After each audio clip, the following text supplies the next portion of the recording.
The skies over Beijing burned red, not from the sunset but from the fires that consumed what remained of Earth's greatest cities. Ambassador Chen Wei stood in the command bunker beneath what used to be the United Nations headquarters, watching the tactical display with hollow eyes. Every red dot represented a dead city. Every flickering signal meant millions of lives going dark. "Sir, Sydney just went offline," a young officer reported, her voice breaking. That's the last of the Southern Hemisphere defense grid." Chen Wei nodded slowly. He was 53 years old, and in the past 72 hours he had aged a decade. The Xthari swarm had arrived without warning, without communication, without mercy. Their ships had appeared in Earth's orbit like a plague of locusts, blotting out the stars. Humanity's combined military forces had thrown everything at them. Nuclear missiles, railguns, laser batteries, everything humanity had spent centuries developing. Nothing worked. The swarm simply absorbed the attacks and kept coming. "How long until they breach the bunker?" Chen asked. The officer checked her console. 18 minutes, sir, maybe 20 if we're lucky." Lucky? Chen almost laughed at the word. There was no luck left for humanity. In 3 days, the Xthari had reduced Earth's population from 9 billion to less than 2 billion. The other colonies, Mars, Europa, Titan, had gone silent within the first 6 hours. Humanity was dying, and there was nothing anyone could do to stop it. "Sir," another officer shouted, her eyes wide, "we're detecting new signatures, dozens of them appearing at the edge of the solar system." Chen felt his heart sink further. More of them. Of course. The swarm wanted to make sure humanity was completely exterminated. But then the officer's expression changed. "Sir, these ships, they're not Xthari. They're firing on the swarm."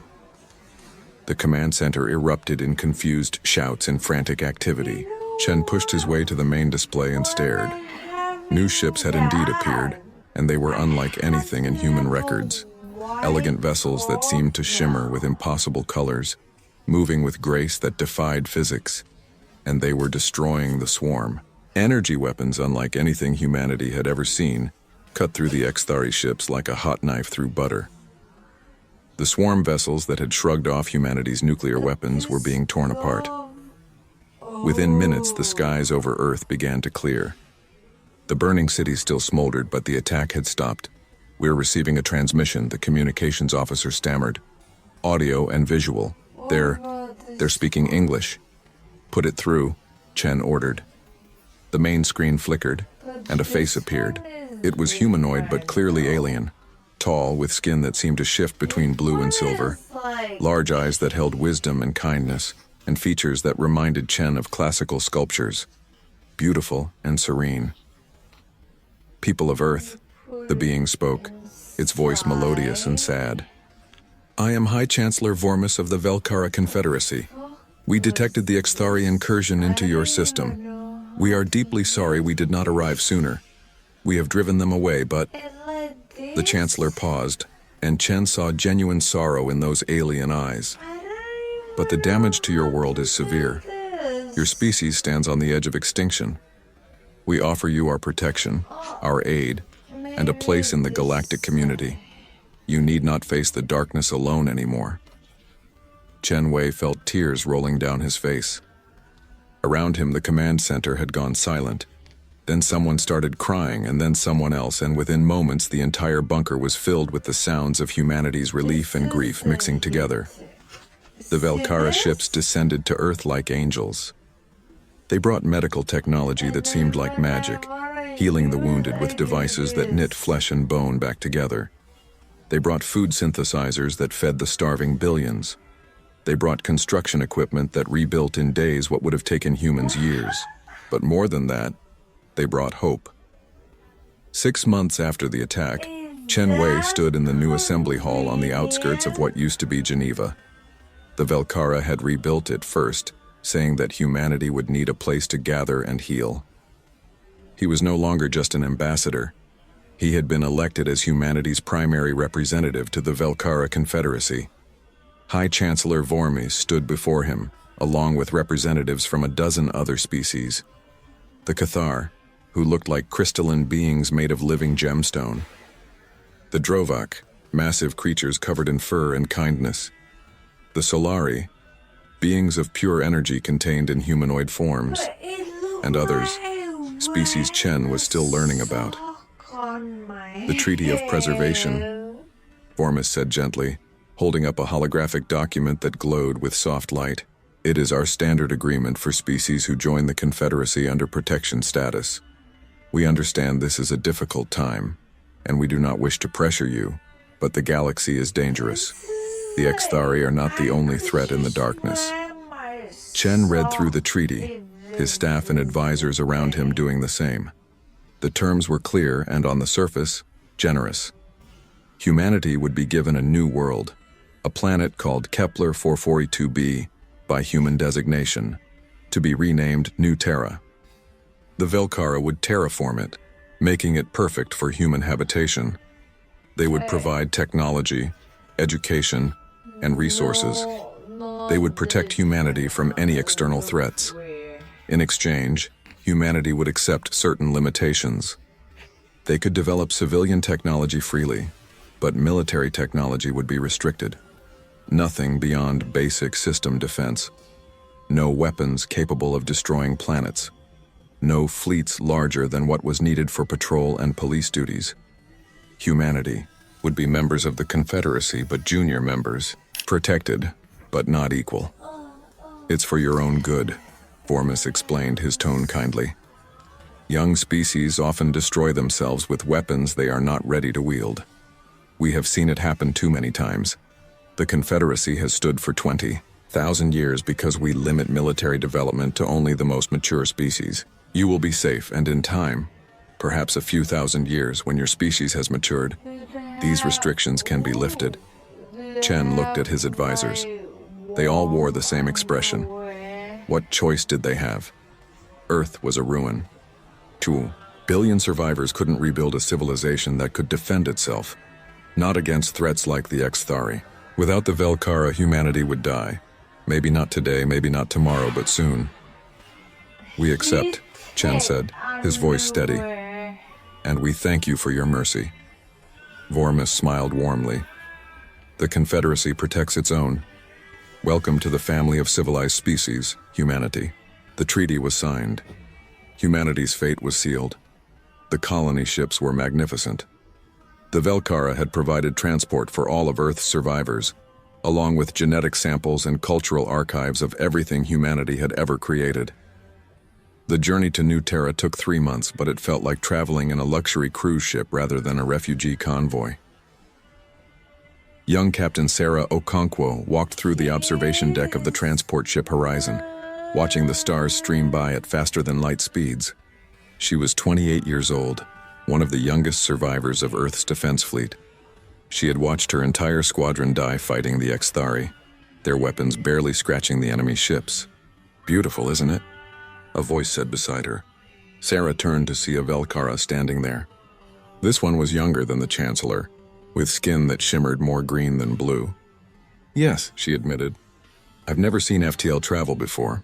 Our ships could barely reach Mars in a reasonable time. I am Kelvar, the alien said.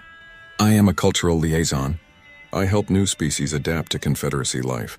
You are Captain Okonkwo, yes? One of your military officers? Former military officer, Sarah corrected. There's not much military left to be an officer of.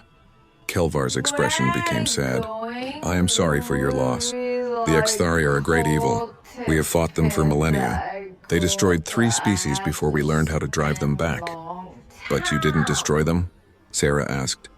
No, Kelvar admitted. The Confederacy's principles do not permit genocide even against a species like the Swarm. We contain them, drive them back to their home regions, and guard against their return. It is not perfect, but it preserves our moral integrity. Sarah bit back her first response. Moral integrity hadn't saved Earth, but these people had saved what was left of humanity, so she kept her thoughts to herself. New Terra was paradise. The Velkara had not lied about that. The planet was slightly larger than Earth, with vast oceans and continents covered in forests and plains. The air was clean, the water pure. The Velkara had even adjusted the day-night cycle to match Earth's 24 hours.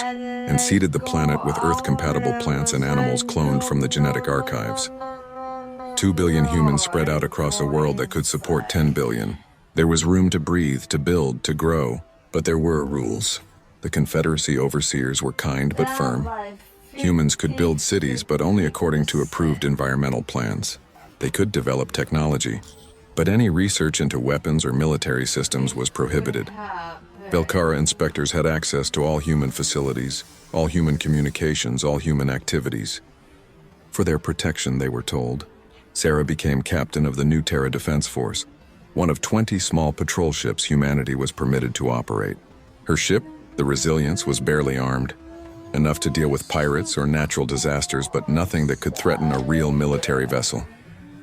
The Velkara had provided the designs, approved every system, and maintained oversight of all operations. 50 years passed. Humanity rebuilt. The population grew slowly, reaching 3 billion by the 50th anniversary of the arrival, as humans called it. New Terra's cities gleamed with technology. Not all of it human-designed, much of it gifts or purchases from the Confederacy. Human children learned not just their own history, but galactic history, learning of the dozens of species that made up the Confederacy. Ambassador Chen Wei was long retired, watching his grandchildren play in the gardens of New Terra's capital. His grandson Marcus had joined the Defense Force, following in the tradition of the Chen family. His granddaughter Lin was a researcher studying Velkara medical technology. But Chen Wei was old now, 83 years of age, kept alive by the Velkara medical advances that had doubled human lifespan. And sometimes, late at night, he wondered if humanity had made the right choice. They were safe. They were protected. But they were also pets. The galaxy viewed humanity as the saved species. When humans traveled to Confederacy worlds for trade or tourism, they were met with kindness and pity. Other species saw them as the poor creatures who had nearly gone extinct, now kept alive by Velkara charity.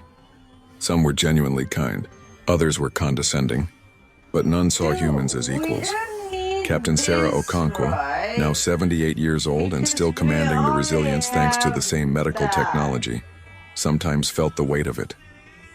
Her ship patrolled New Terra's system, dealing with the occasional smuggler or lost freighter. Real threats? The Velkara fleet handled those, always arriving before human ships could even be called. One evening, she sat in her ready room reviewing old records from Earth, combat footage from the Xthari invasion. She had watched it 1,000 times, studying every moment, every tactic. What had the swarm done? How had they adapted? What weapons had worked, even slightly? It was against regulations to study military history too deeply. The Confederacy discouraged it, saying it was unhealthy for species to dwell on violence. But Sarah couldn't help herself. Something in her mind kept picking at a thought she couldn't quite voice. Humanity had been helpless against the Xthari because they had been unprepared. The Velkara had saved them because they were prepared. The difference between extinction and survival was knowledge and strength. And right now humanity had neither. Her door chimed. "Enter," she called. A young officer stepped in, Lieutenant Marcus Chen, grandson of the ambassador. He was 35, bright, and one of the best tactical minds in the Defense Force, which admittedly wasn't saying much given their limited scope. "Captain," he said, "I've been running some simulations, training scenarios. I wanted your opinion." "What kind of simulations?" Marcus hesitated. "Hypothetical defensive scenarios. If the Confederacy wasn't here, if we had to defend ourselves. I know it's not really necessary, but I wanted to understand our capabilities." Sarah looked at him for a long moment, then smiled slightly. "Show me." As Marcus pulled up his tactical displays, showing imaginary battles and defensive strategies, Sarah felt something stirring, a thought that had been growing in her mind for 50 years. Humanity had been given mercy when they were weak, but mercy that came with chains was still chains no matter how golden. And somewhere, in the depths of her military mind, Sarah Okonkwo began to wonder, what would it take for humanity to stand on their own again? Not as protected children, but as equals. The thought was treasonous. The thought was dangerous.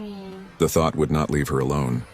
Outside her viewport, the stars shone bright and beautiful, and somewhere in that vast darkness, threats still lurked. The Velkara protected humanity from them, kept them safe and secure in their comfortable cage. But cages, no matter how comfortable, were still cages, and humanity had never been good at staying caged for long. The emergency beacon screamed across the Confederacy's communication network at exactly 0347 hours, New Terra Standard Time.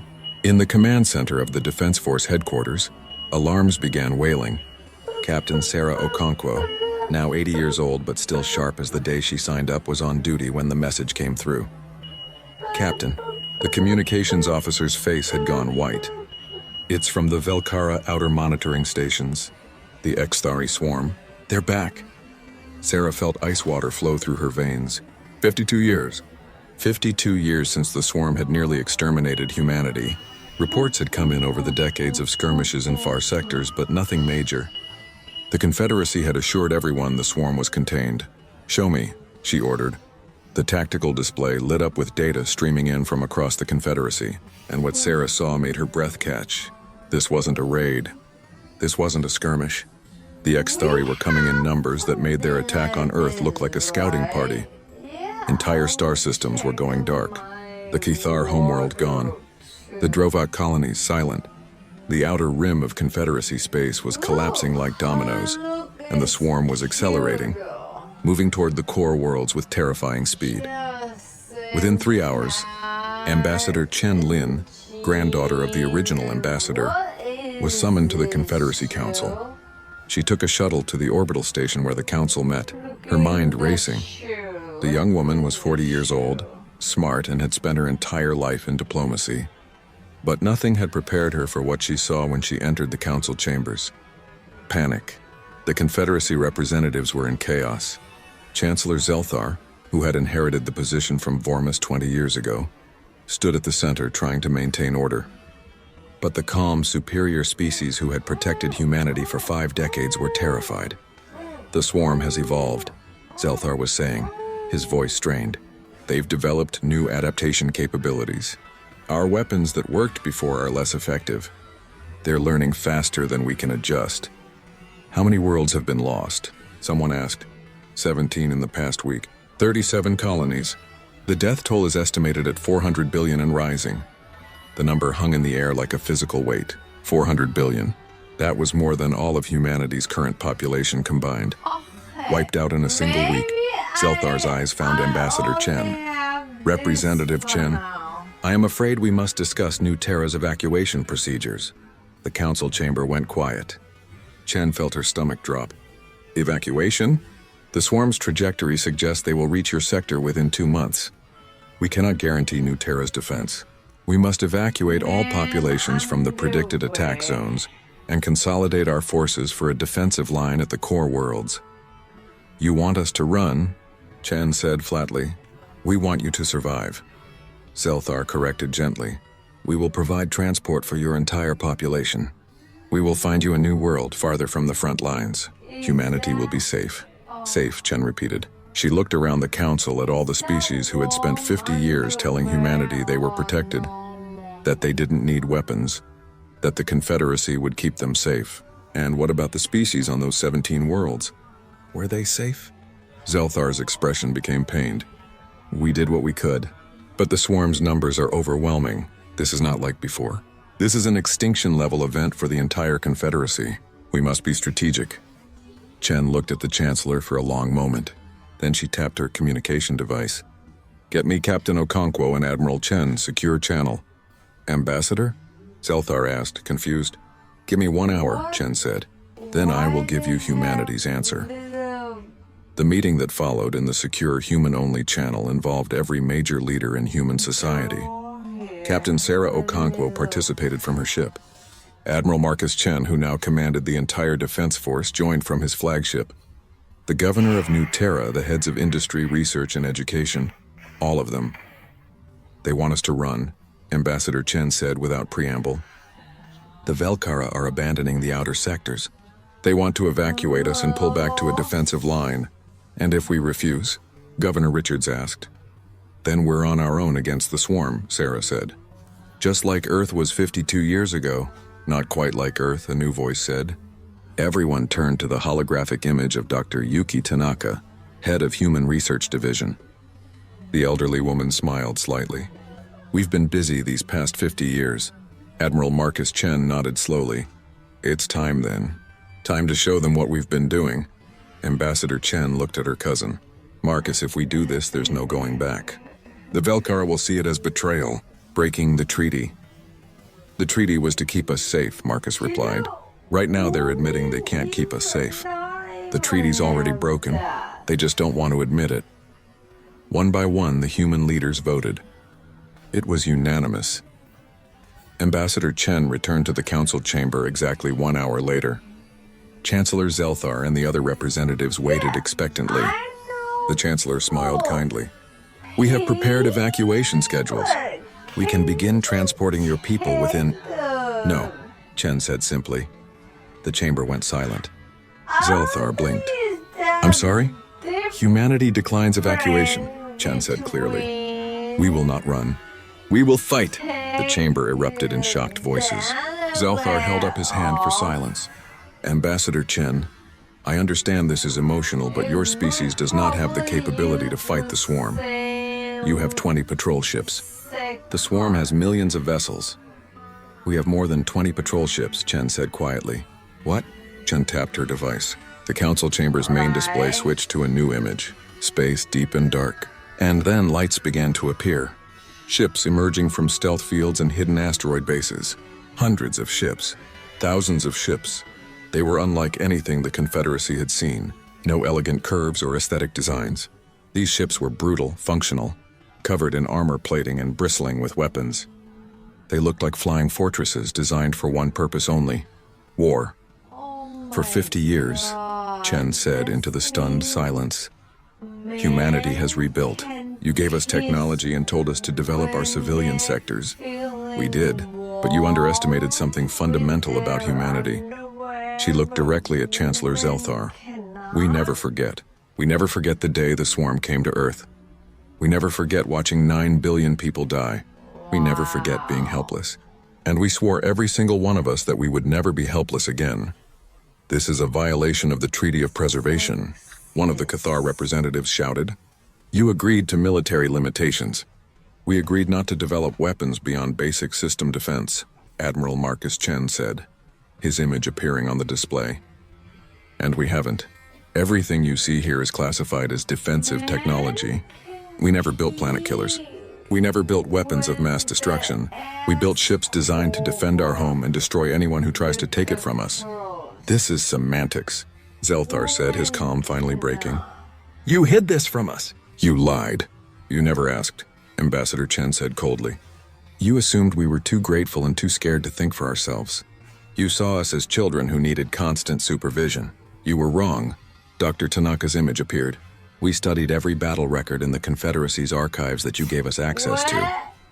We analyzed the swarm's tactics. We looked at every engagement between Confederacy forces and the ex-Thari over 10,000 years. And we found something interesting. The display shifted, showing battle analyses and tactical breakdowns. The Confederacy fights with elegance, Tanaka continued. Energy weapons, shields, evasion tactics. You've spent 20,000 years developing civilized warfare. But the swarm doesn't respond to civilized warfare. They respond to overwhelming force and tactics they can't predict. You've been fighting them the same way for millennia, and they've adapted to everything you do. Humanity hasn't fought the swarm for 50 years, Marcus added.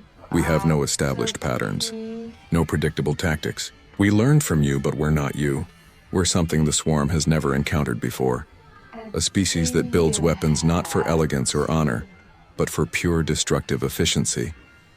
Captain Sarah Okonkwo's image joined the display. We're not asking for your approval, Chancellor. We're telling you what's going to happen. Humanity will stand and fight. We will defend New Terra, and we will show the swarm what happens when you nearly exterminate a species that knows how to hold a grudge.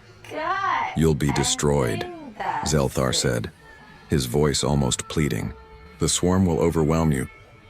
Maybe, Sarah admitted, but we'll make them pay for every inch. And while we're fighting, we'll buy time for the Confederacy to reinforce their defensive lines. We'll be the anvil that slows the swarm's advance. This is madness, Zelthar whispered. This is war, Ambassador Chen replied. Real war. The kind the Confederacy has forgotten how to fight. You saved us 50 years ago because you were stronger. Now we're strong and we'll save you. Consider humanity's debt paid, Chancellor. She turned and walked out of the council chamber, leaving shocked silence behind her. The human fleet moved into position over the following weeks. 5,000 warships built in secret across dozens of hidden facilities. The Velkara watched in horror and fascination as humanity deployed weapon systems that violated every principle of civilized warfare.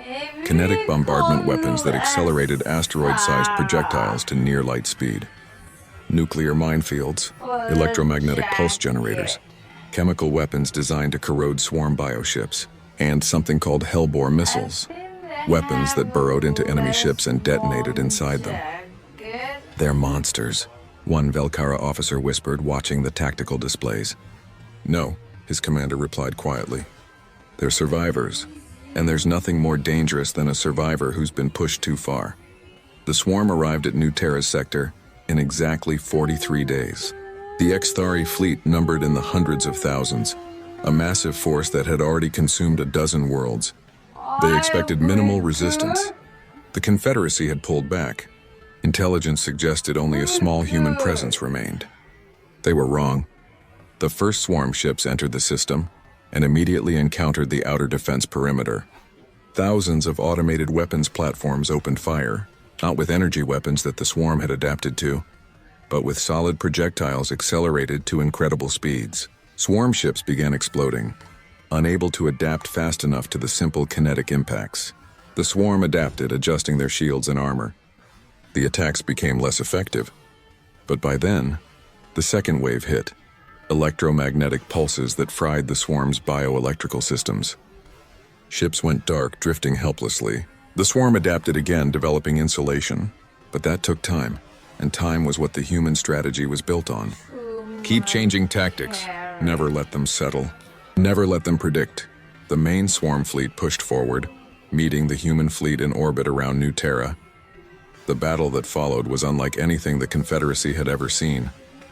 Human ships didn't try to outmaneuver the swarm. They didn't engage in elegant dogfights. They moved in tight formations, concentrating fire on single targets, destroying them completely before moving to the next. When swarm ships closed to boarding range, human ships released swarms of their own, combat drones carrying explosives. When those didn't work, some human ships simply rammed swarm vessels, their crews ejecting in escape pods moments before impact. It was brutal. It was ruthless. It was effective.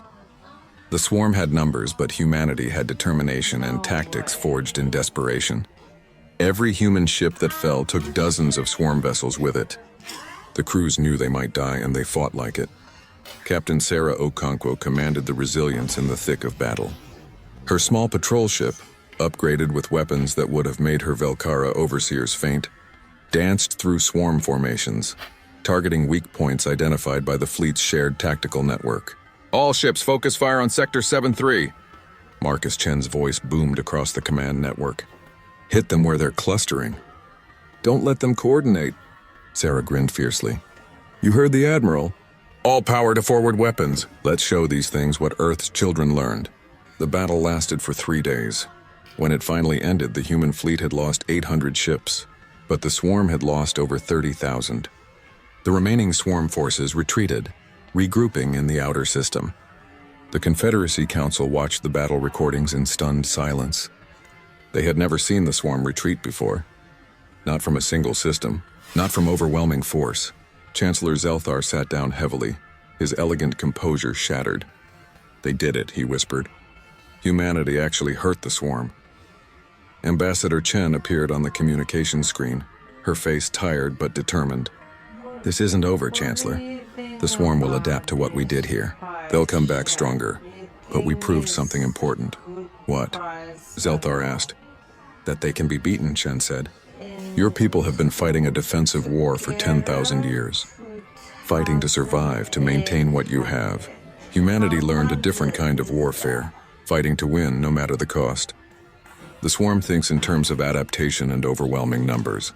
They don't understand spite. They don't understand revenge, and they definitely don't understand a species that builds weapons specifically to kill them." She leaned forward. "The debt is paid, Chancellor. Humanity stood when you expected us to run. We fought when you thought we'd be helpless. Now the question is, will the Confederacy keep treating us like children, Or will you finally see us as equals and let us help you win this war? Zelthar looked at the human ambassador for a long moment. This species that his predecessor had saved, that the Confederacy had protected and limited and viewed as inferior, they had just accomplished what the entire Confederacy couldn't do. They had made the swarm afraid. "What do you need?" he asked quietly. Ambassador Chen smiled. "Access to your military networks, full intelligence on swarm movements, and most importantly, stop trying to make us fight your way. Let us fight our way." "Your way is savage," one of the council members objected. "Uncivilized." "Yes," Chen agreed without shame.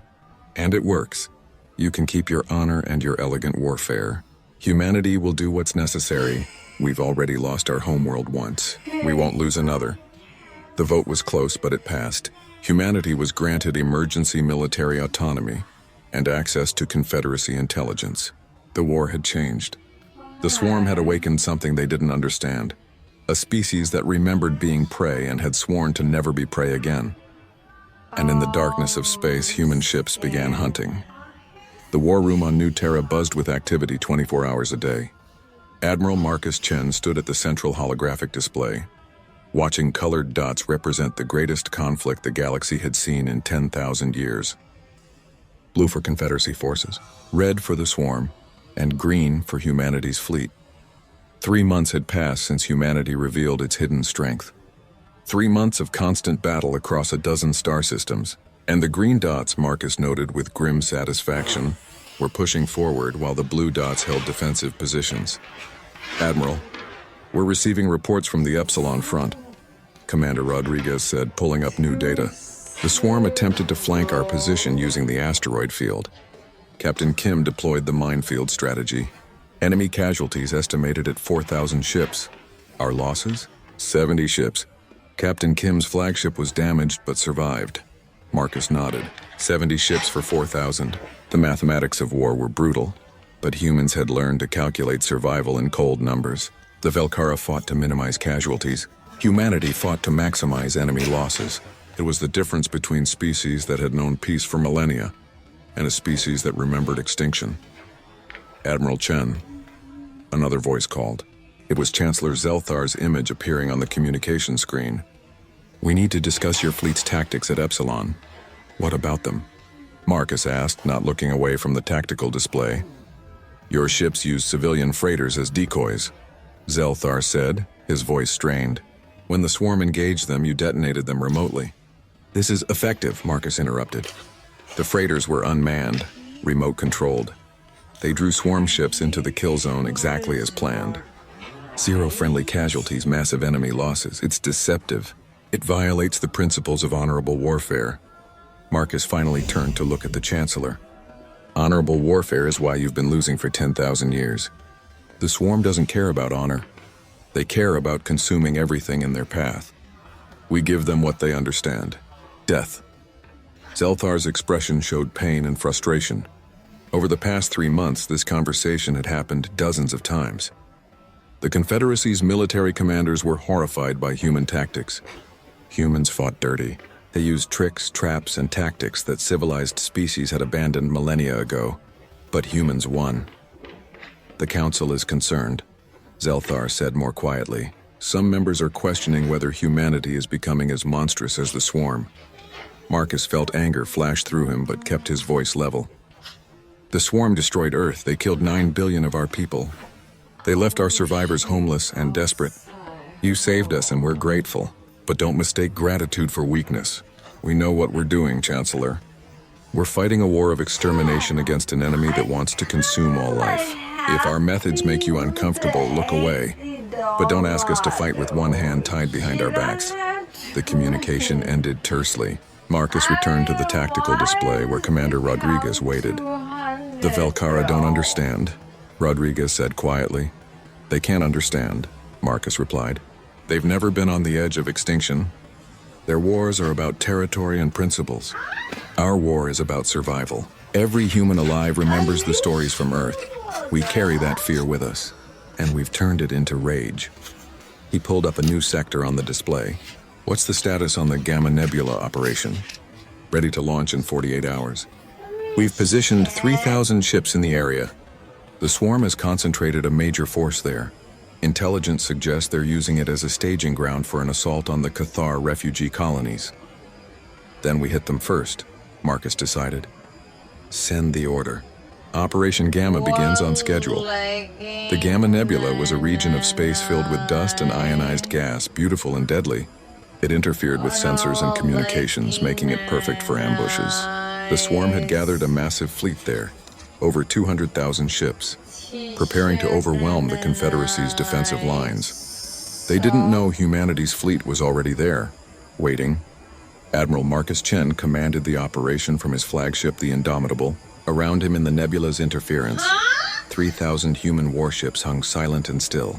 Stealth technology borrowed from the Velkara and improved with human innovation kept them hidden. All ships report ready, sir. Captain Sarah Okonkwo's voice came through the command channel. She had been promoted to command of the assault carrier Independence, one of humanity's largest warships. At 82 years old, she showed no signs of retiring.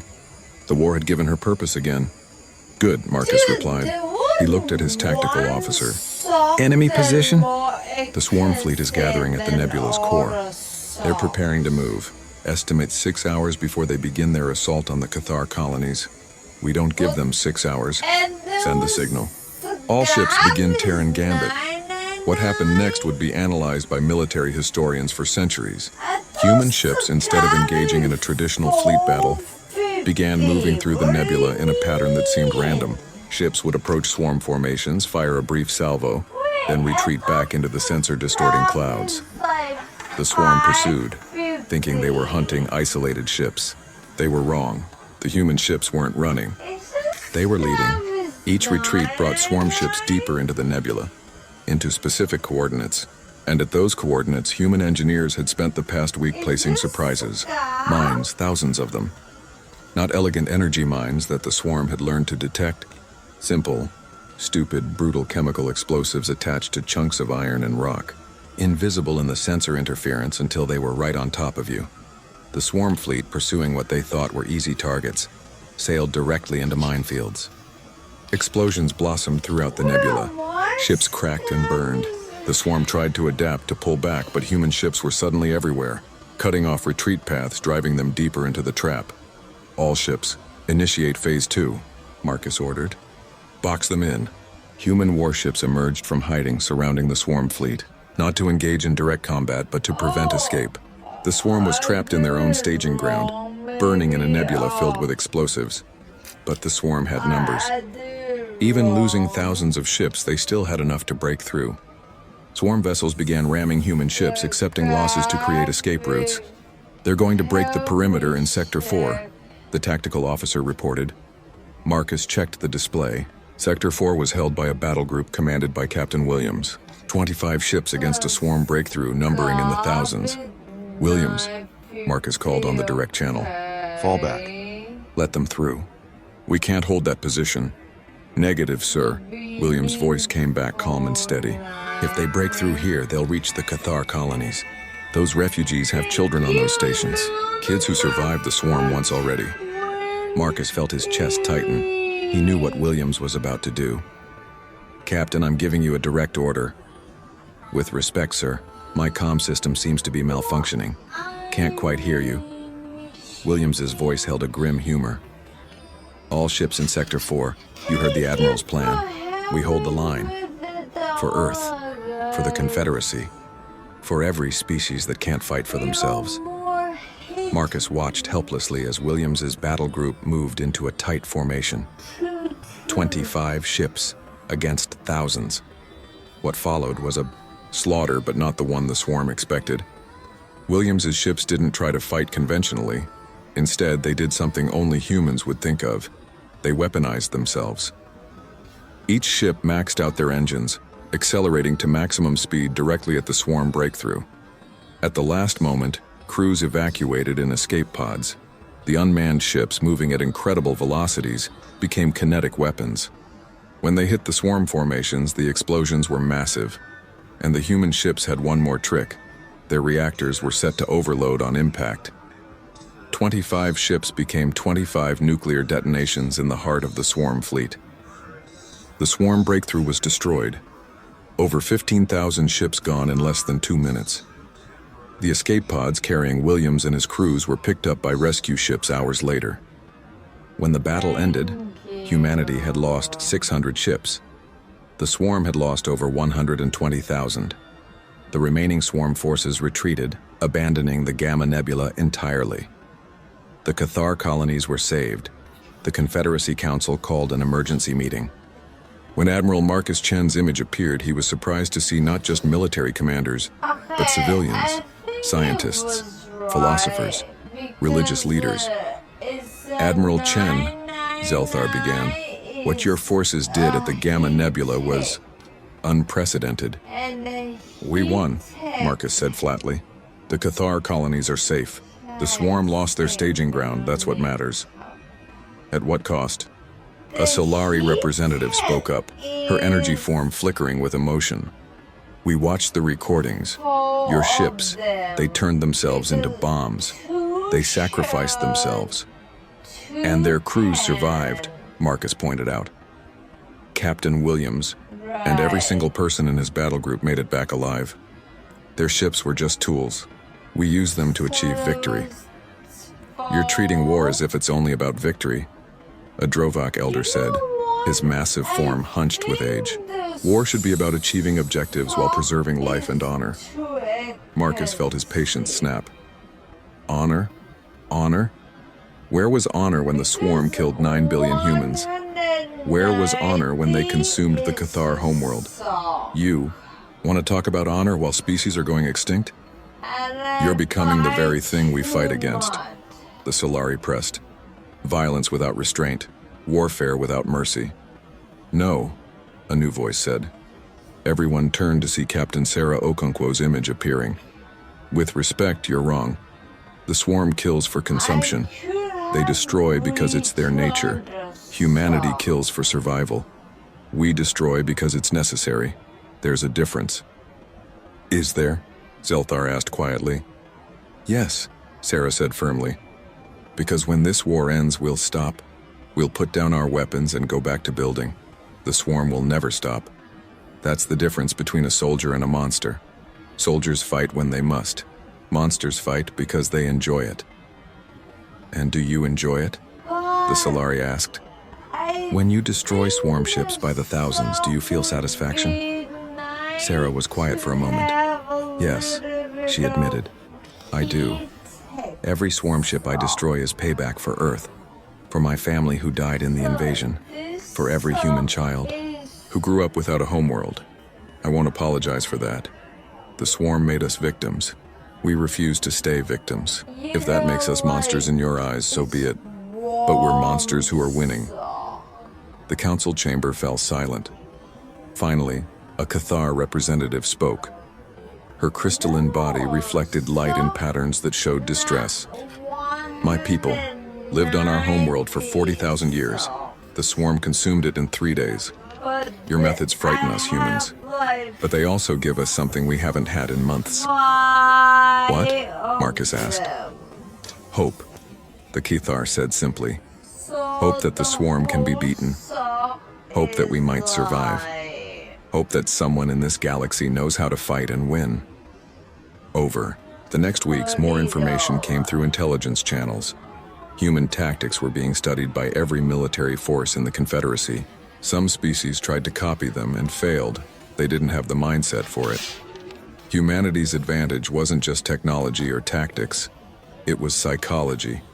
Humans fought like cornered animals because in their collective memory, they had been cornered animals. But then, intelligence discovered something that changed everything. Dr. Tanaka appeared in Admiral Chen's office, her elderly face more serious than Marcus had ever seen. We found it, she said without preamble. Found what? The source. She pulled up holographic data. We've been analyzing swarm coordination patterns, the way they adapt so quickly across multiple star systems. It's not possible for evolution to work that fast, even for a species like them. There has to be a central processing node, a hive mind. Marcus leaned forward. You're saying there's a brain? A central intelligence controlling all the swarm ships? Not controlling exactly. More like coordinating, sharing information, instantly across the entire swarm network.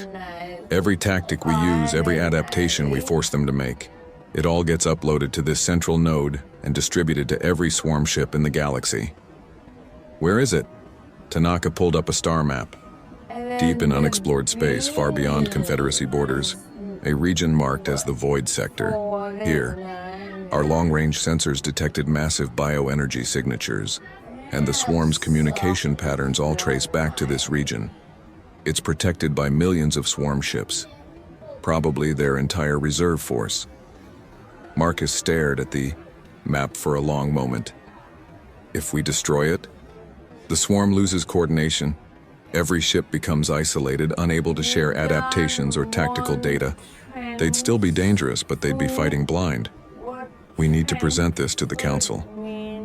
The Emergency Council meeting was the most heavily attended in Confederacy history. Representatives from every species, every colony, every faction gathered to hear humanity's intelligence report. The Confederacy has been fighting a defensive war, Marcus explained, showing the data. Holding lines, protecting territory, trying to minimize losses. That strategy will never work because the EIHI swarm always has more ships. They breed faster than we can destroy them. What are you suggesting? Zelthar asked. An offensive, Ambassador Chen said. A strike directly at their coordination center. We end the swarm's ability to adapt. We cut off the head. That's suicide, a military commander objected. The Void Sector is defended by millions of ships. We'd need to send our entire fleet, leaving our worlds undefended. You'd need to send your entire fleet, Marcus corrected. Humanity will send 10,000 ships. We'll punch through to the target and destroy it. 10,000 ships against millions? That's not bravery, that's stupidity. It's the Terran gambit on a larger scale, Sarah explained. We won't fight. Their entire fleet. We'll break through at their weakest point, drive straight for the center, and destroy it before they can adapt. Speed and aggression over defense and caution. The casualties will be catastrophic, Zelthar said. Yes, Marcus agreed simply. We expect 90% losses, maybe more. But if we succeed, we end the war. If we fail, we'll at least buy time for the Confederacy to strengthen its defenses. Why? The Solari representative asked. Why would humanity sacrifice so much for the Confederacy? You've made it clear you resent how we treated you. Ambassador Chen stood. Because 52 years ago, when humanity was dying, the Velkara came. You saved us when you didn't have to. You gave us a second chance. Yes, the treaty was restrictive. Yes, you treated us like children, but you saved us and humanity pays its debts. She looked around the council chamber. Every human alive knows we owe our existence to the Confederacy. This is how we pay that debt. We fight the battle you can't. We take the risks you won't. And maybe, when this is over, you'll finally see us as equals. The vote was taken. Authorization for Operation Prometheus, humanity's deep strike into the Void Sector. It passed unanimously. As the council adjourned, Zelthar approached Ambassador Chen. Your people are brave. Braver than we ever imagined. We're desperate, Chen corrected. And desperation makes you either cowards or heroes. Humanity chose heroes.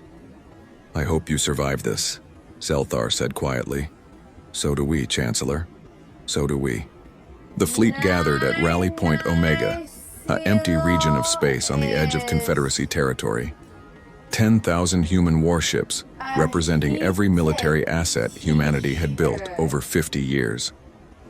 From his flagship, Admiral Marcus Chen watched the assembled armada and felt the weight of what they were about to do.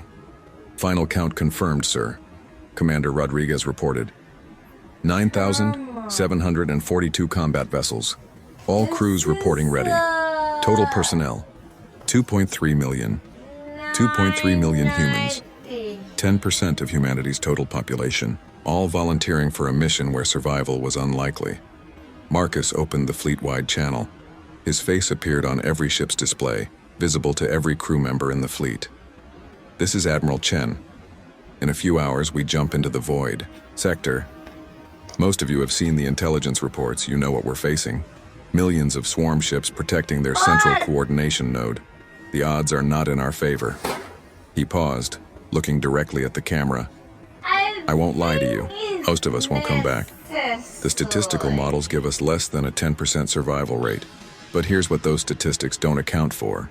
Human stubbornness. Our refusal to give up. Our ability to look at impossible odds and say, watch me. Across the fleet, crew members listened. Young faces and old. Veterans of the new Terra. Defense and fresh recruits who had never seen combat. All of them had volunteered. 52 years ago, humanity was hours from extinction. The Velkara saved us. They gave us a future when we had none. Today, we pay that debt. But more than that, we fight for every species in this galaxy that can't fight for themselves. We fight so no one else has to watch their world burn. We fight because someone has to, and we're the only ones crazy enough to try. He smiled slightly. Earth may be gone, but Earth's spirit lives in every one of you. We don't quit, we don't surrender, and we sure as hell don't go quietly. All ships prepare for jump. For Earth, for New Terra, for the Confederacy. Let's go kill a hive mind. The fleet jumped. The transition to the void sector took 6 hours. When the human fleet emerged from faster-than-light travel, they found themselves exactly where they intended, at the outer edge of swarm territory, and the swarm was waiting. Sensors detecting swarm contacts. The tactical officer reported, his voice tight. Initial count, 300,000 ships. Correction, 500,000. Correction. I get it. Marcus interrupted. There's a lot of them. Expected. All ships, tight formation, diamond wedge pattern. We're not stopping to fight. We're punching straight through. The fleet arranged itself into a massive spearhead formation. The heaviest, most armored ships at the front. Fast attack ships on the flanks. The vulnerable command ships and carriers in the center. They began accelerating, building speed toward the heart of swarm territory. The swarm moved to intercept. The first hour was chaos. Swarm ships threw themselves at the human formation, trying to slow them down, trying to break the wedge. Human ships returned fire, but their primary objective wasn't to destroy the enemy. It was to keep moving forward, taking heavy fire on the port flank. Rodriguez reported, "We've lost 40 ships in the past 10 minutes. Close the gap," Marcus ordered. "All ships, maintain formation. Do not break formation to pursue targets." It went against every instinct, watching swarm ships fly past, being unable to chase them. But the mission required discipline. They had to reach the center. Everything else was secondary. The second system they passed through was worse. The swarm had had time to gather reinforcements. The human fleet had to fight through a swarm concentration numbering in the millions. Ships exploded on both sides, the vacuum of space filled with debris and radiation. Captain Sarah Okonkwo commanded her battle group on the fleet's starboard flank. Her ship, the Independence, shuddered as swarm weapons tore into its armor. "Redirect power from life support to shields," she ordered. "We only need to breathe for a few more hours anyway." Around her, ships were dying. The destroyer Defiant exploded, its crew of 800 gone in an instant. The cruiser Relentless, engines damaged, fell behind, and was swarmed.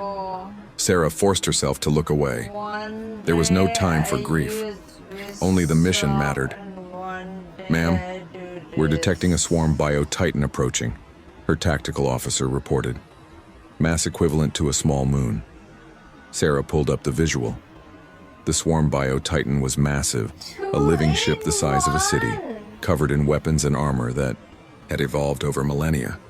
It was moving to block the fleet's path. "All battle group ships focus fire on that thing," Sarah ordered. "Hit it with everything we have." 20 human warships concentrated their fire on the bio-titan. Nuclear missiles, kinetic rounds, energy, weapons, everything humanity had developed. The bio-titan's armor buckled and cracked, but it kept coming. "It's not enough," someone said. Sarah made a decision. "Independence to all nearby ships, I'm going to ram it. When I do, hit the impact point with everything you have. The explosion should crack its armor." "Captain, that's an order." Sarah finished. "Evacuation shuttles launch now. All non-essential personnel abandon ship." The Independence's crew scrambled to the escape pods. Sarah stayed on the bridge with a skeleton crew, all volunteers who refused to leave their captain. The ship accelerated, its engines screaming, but then another ship cut across their path. The heavy cruiser Thunderchild, commanded by Captain Williams, the same Williams who had survived the Gamma Nebula.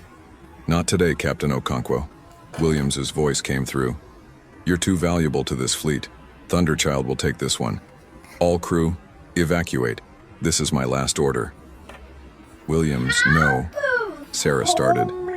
"Already done, ma'am. Tell my kids I was thinking of them. Thunderchild out." The cruiser accelerated past the Independence and slammed into the Bio-Titan at full speed. The explosion was massive, and as the Bio-Titan staggered, 20 human warships fired into the wound. The Bio-Titan broke apart, its massive form dying in the darkness. Captain Williams' escape pod was never found. The fleet pushed forward, system after system. Each one cost them hundreds of ships. By the end of the third day, the fleet had been reduced to 6,000 ships, then 5,000, then 4,000, but they were getting closer to the center. On New Terra, people gathered in public spaces to watch the news broadcasts. The Confederacy was transmitting updates every hour. Parents clutched their children, knowing that their fathers and mothers and siblings were out there, dying to give the galaxy a chance. Ambassador Chen stood in the assembly hall, watching the tactical displays with other government officials. Beside her, old Ambassador Chen Wei, now over 100 years old and kept alive by medical technology, sat in his wheelchair. "We're losing so many," Chen Lin whispered. "They knew," the old ambassador replied quietly. "Every person on those ships knew. They went anyway. That's what makes them heroes." On the fourth day, something unexpected happened. The Confederacy fleet arrived. Chancellor Zelthar's flagship, the Eternal Light, dropped out of FTL along with 5,000 Velkara and allied vessels. They positioned themselves at the edge of the void sector and began engaging the swarm forces that were chasing the human fleet. "Chancellor," Marcus said in surprise when the communication opened. "What are you doing here? Your orders were to defend the core worlds." Zelthar's face showed determination. "We watched your progress. We watched you fight and die for a mission we approved but didn't support with our own blood. That ends now. The Confederacy does not let its members fight alone." "This isn't your fight," Marcus said. "Humanity made it our fight when you chose to stand with us," Zelthar replied. "When you refused to run. When you decided that our survival mattered as much as your own. We will not let you die alone, Admiral Chen. The Confederacy fleet will hold this position and keep the swarm occupied. You get to the center. You end this." Marcus felt emotion choke his throat. "Thank you, Chancellor. Thank us by surviving. The galaxy needs humanity's courage." The Velkara fleet engaged the pursuing swarm forces, buying the human fleet time. It was a desperate battle. Elegant Velkara ships fighting with tactics they had refined over millennia, now fighting alongside the brutal efficiency of human warfare. The two styles complemented each other, the Velkara holding the line while human ships broke enemy formations. The human fleet, now down to 3,000 ships, pushed into the sixth system. And there, at its center, was the target. The Hive construct. It was massive beyond comprehension. A structure the size of a small moon, but organic. Biological architecture that pulsed with energy. Billions of neural pathways visible on its surface, glowing with bioluminescence. This was the brain of the swarm, the coordination center that had made them nearly invincible for millennia, and it was protected by millions of swarm ships. "All ships," Marcus broadcast. "This is it. Final push. Diamond formation. Maximum speed. We're going right down their throat." The fleet accelerated. 3,000 ships against millions. The mathematics were impossible, but humanity had stopped caring about mathematics somewhere around day 2. The battle that followed was indescribable. Human ships fought with everything they had, knowing this was the last stand. Crews who had served together for years died together. Ships that had survived since the construction bays on New Terra met their end in the void sector. But they kept pushing forward. 2,000 ships. 1,000. 500. We're not going to make it, Rodriguez said quietly, watching the tactical display. Marcus looked at the screen. The hive construct was still too far away. They were losing ships too quickly. At this rate, they'd be wiped out before reaching strike range. He made his decision. All ships, this is Admiral Chen. Plan Alpha is no longer viable, switching to Plan Omega. Plan Omega was the final contingency. The plan no one wanted to implement. The plan where the ships themselves became the weapons. All personnel, abandon ship. Every vessel is to evacuate all crew immediately. Navigation will be transferred to AI control. Ships will proceed to target on automatic. Across the fleet, crews scrambled to escape pods. Captains and commanders, officers and engineers. Everyone who had made it this far was now abandoning their ships. The vessels that had carried them across the void sector were about to become missiles. Sarah Okonkwo stood on the bridge of the Independence for the last time. Her crew had already evacuated. She was alone, ready to transfer control to the AI. "You've been a good ship," she said quietly, placing her hand on the command console. "Better than we deserved. Make this count." She left the bridge and entered her escape pod. Around her, hundreds of other pods were launching, carrying the last survivors of Operation Prometheus away from the battle. The AI-controlled ships formed a new formation. Tight, compact, every vessel aligned perfectly. They accelerated to maximum speed, then beyond. Emergency power was rerouted to engines. Reactors were pushed past safety limits. The ships began to glow from the heat, and they aimed directly at the hive construct. The swarm tried to stop them. Millions of ships converged, firing everything they had. Human vessels exploded by the dozens, by the hundreds. But there were still enough. 500 ships became 400, then 300. But 300 was enough. The human fleet, now unmanned and moving at velocities that would have killed any crew aboard, slammed into the hive construct. The impacts alone were devastating. Ships moving at relativistic speeds, each one carrying the kinetic energy of multiple nuclear weapons. But humanity had one more trick. Every ship's reactor was set to overload on impact. 300 nuclear detonations across the surface of the hive construct, all happening within seconds of each other. The biological structure, evolved over millions of years, simply couldn't withstand it. Cracks appeared, spreading across the surface. Neural pathways burned out. The bioluminescence flickered and died. And then the hive construct exploded. The shockwave expanded through the system, destroying everything nearby. Swarm ships, debris, everything. The escape pods carrying the human survivors were far enough away to avoid the blast, but they felt the impact, saw the flash of light that marked the swarm's death. Across the galaxy, every swarm ship suddenly stopped. The coordination was gone. The shared intelligence was severed. Millions of swarm vessels hung in space, suddenly alone, suddenly unable to adapt or coordinate or even understand what had happened. The Confederacy fleet, still fighting at the edge of the void sector, watched in amazement as the swarm simply stopped fighting. Ships that moments ago had been attacking with perfect coordination now drifted aimlessly, their actions random and confused. "Target destroyed," Marcus Chen broadcast from his escape pod, his voice hoarse. "Hive construct is gone. Mission accomplished." On New Terra, in the assembly hall, people erupted in cheers and tears.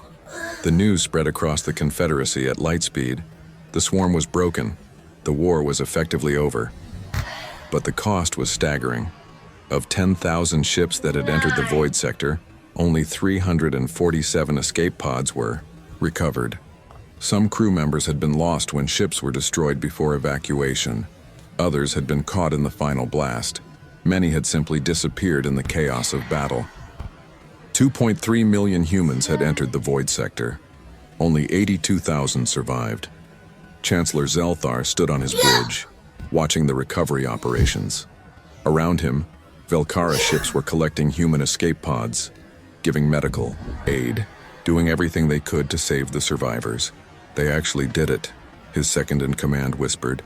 They sacrificed 96% of their force and still completed the mission. Zelthar nodded slowly. They are humanity. They endure. They persist. And they pay their debts in full, no matter the cost. He opened a channel to all human escape pods. Survivors of Operation Prometheus, this is Chancellor Zelthar. The Confederacy is bringing you home. You have won the war. The swarm is broken. The galaxy is safe because of what you did here. The debt is paid, and now the Confederacy owes humanity more than we can ever repay. In his escape pod, Admiral Marcus Chen closed his eyes and allowed himself to weep. For the friends lost, for the crews that would never come home, for the incredible, terrible, glorious thing they had just accomplished. The war was over. Humanity had paid its debt, but the price would echo through the generations. The journey home took 2 weeks. The Confederacy fleet escorted the human survivors every light year of the way, treating the escape pods like precious cargo. Medical ships attended to the wounded. Supply vessels provided food and comfort. And every species in the Confederacy sent messages of gratitude and respect. Admiral Marcus Chen rode in Chancellor Zelthar's flagship, recovering from injuries sustained during the evacuation. The burns on his arms and chest were being treated with Velkara medical technology, but the scars on his soul would take longer to heal. How many?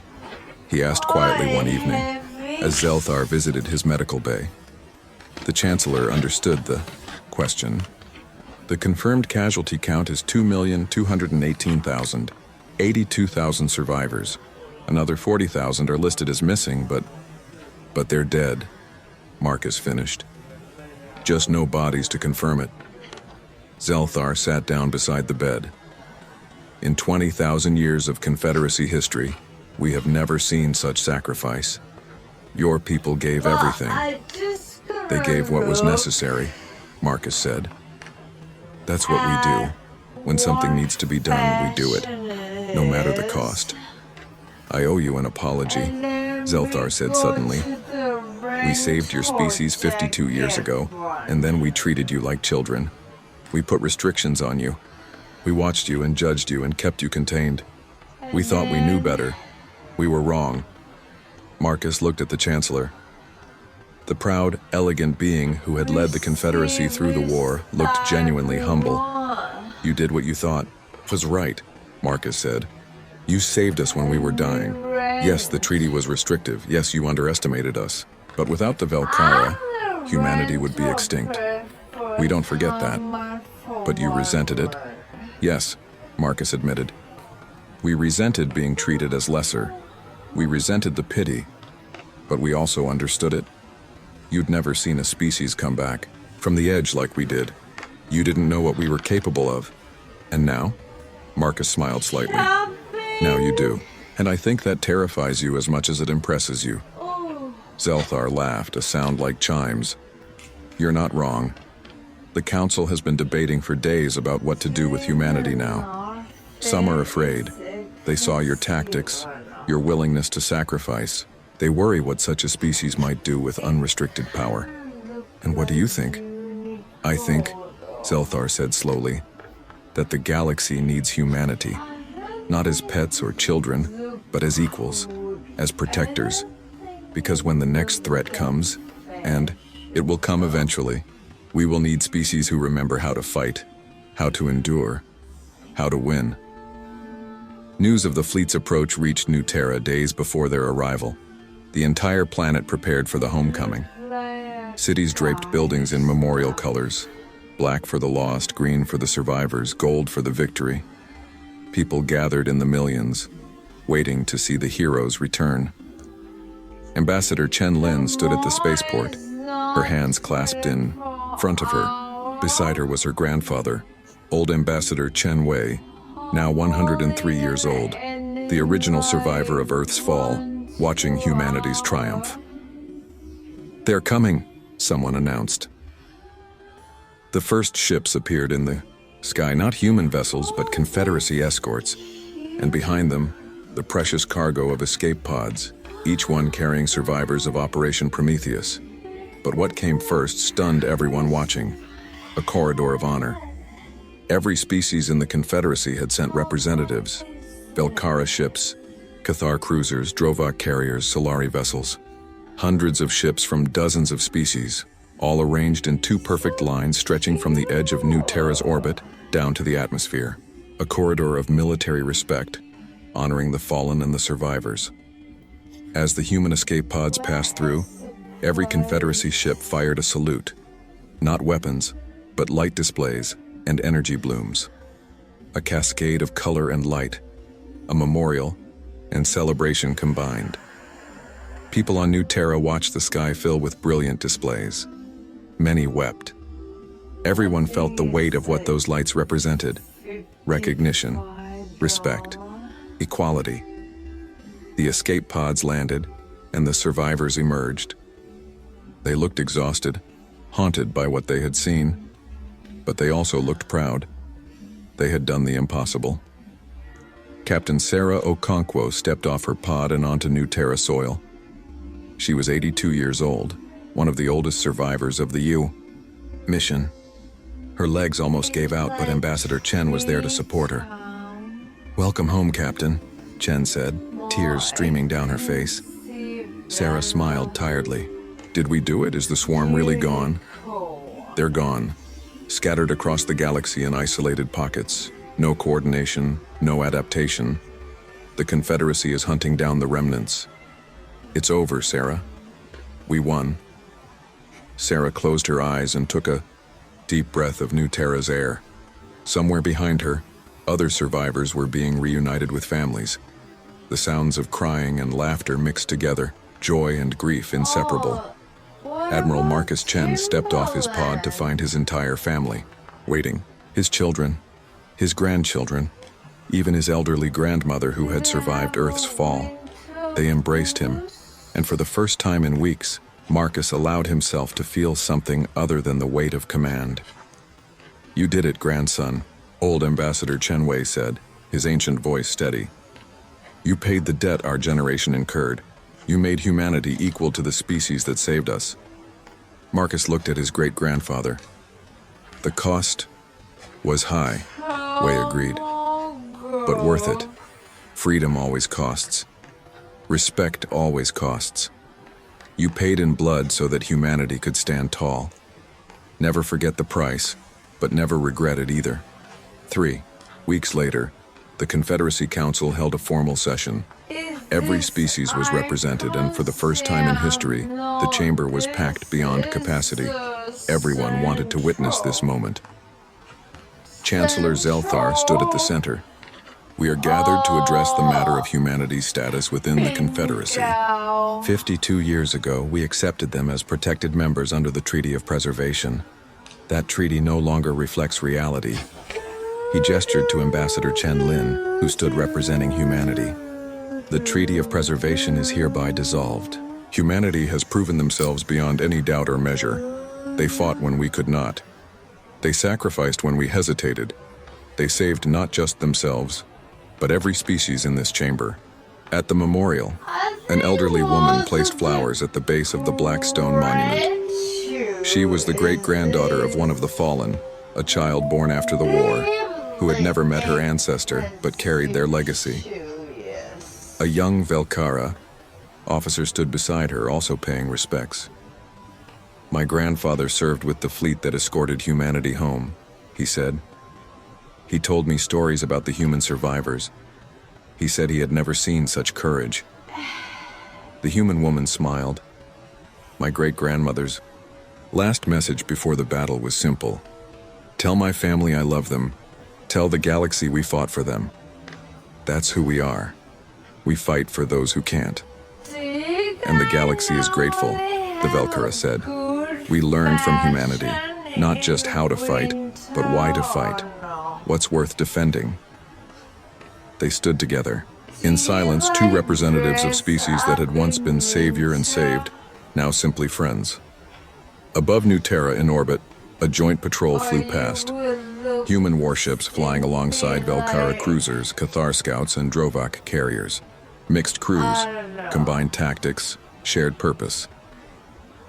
On the lead human ship, the destroyer Remembrance, a young officer named Chen, great-great-grandson of Ambassador Chen Wei, stood on the bridge. Beside him was his co-commander, a Velkara named Kelvarson, grandson of the cultural liaison who had first welcomed humanity. "Patrol route looks clear," Kelvarson reported. "No threats detected." "Good," young Chen replied. "Let's keep it that way." They worked in easy partnership, the kind that came from decades of cooperation. The awkwardness was gone. The condescension was gone. All that remained was respect, friendship, and shared purpose. In the officers' lounge, crew members from 6 different species played cards and shared stories. A human engineer taught a Cathar pilot an Earth card game. A Drovak medic shared food from his homeworld with curious humans. A Solari navigator helped a young human learn advanced mathematics. This was the future humanity had bought with blood. Not just survival, but belonging. Not just existence, but purpose. On New Terra, at the memorial, the sunset painted the sky in shades of gold and red. The names on the black stone monument gleamed in the fading light. 2,218,000 names. 2,218,000 sacrifices. But those names had meaning. They had bought peace. They had earned respect. They had transformed humanity from a species on the edge of extinction to the defenders of an entire galactic civilization. The inscription at the monument's base reflected the sunset's light. They were saved by mercy. They repaid it with sacrifice. The debt is eternal. The friendship, everlasting.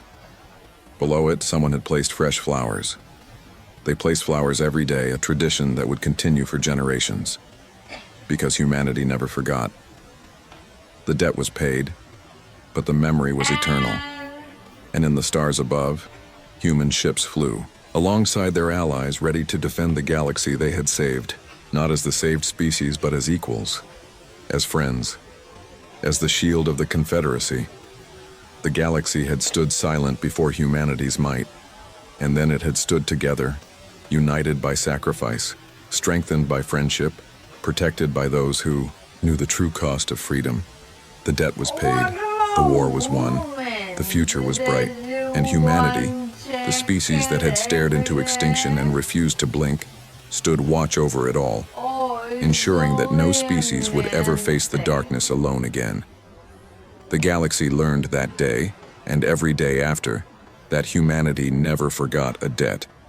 And when they paid it in full.